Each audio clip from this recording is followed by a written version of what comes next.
yên dành rồi.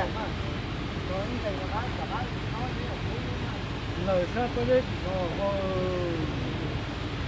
lời có đấy là có đấy mà đâu Có một con mà cái chiều rồi. có một cái đấy là mà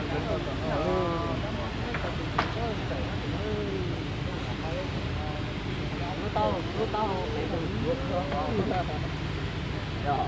giờ là trả tao loại luôn đi trả.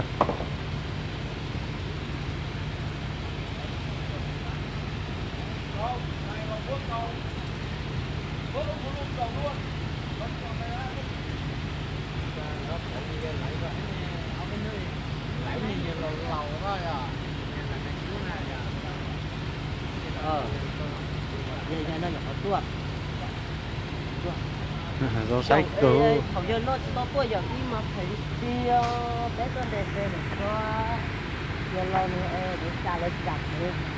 Phải tuốt dàn bá rồi lúc về chuyên của nó mở cái con phải chơi rồi.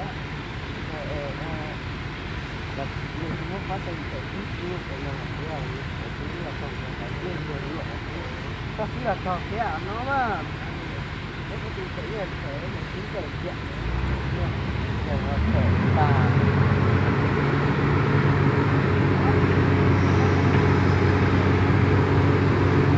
Trời nó bé thì lúc có đấy lo xuống tàu là mặt tua.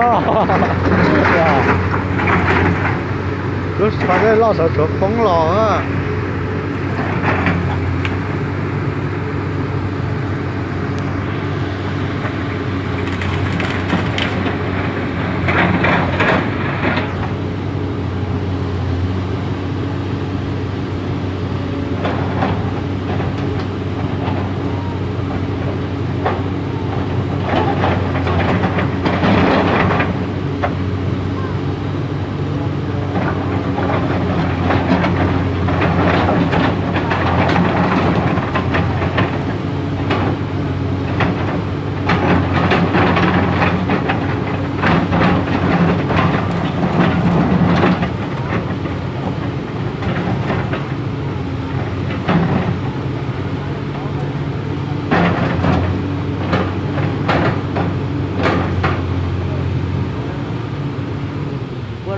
có rau có sang không ngon thì luôn rồi.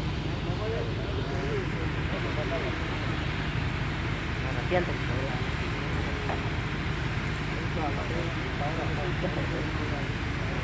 giờ còn nó số bé mình đó ấy à.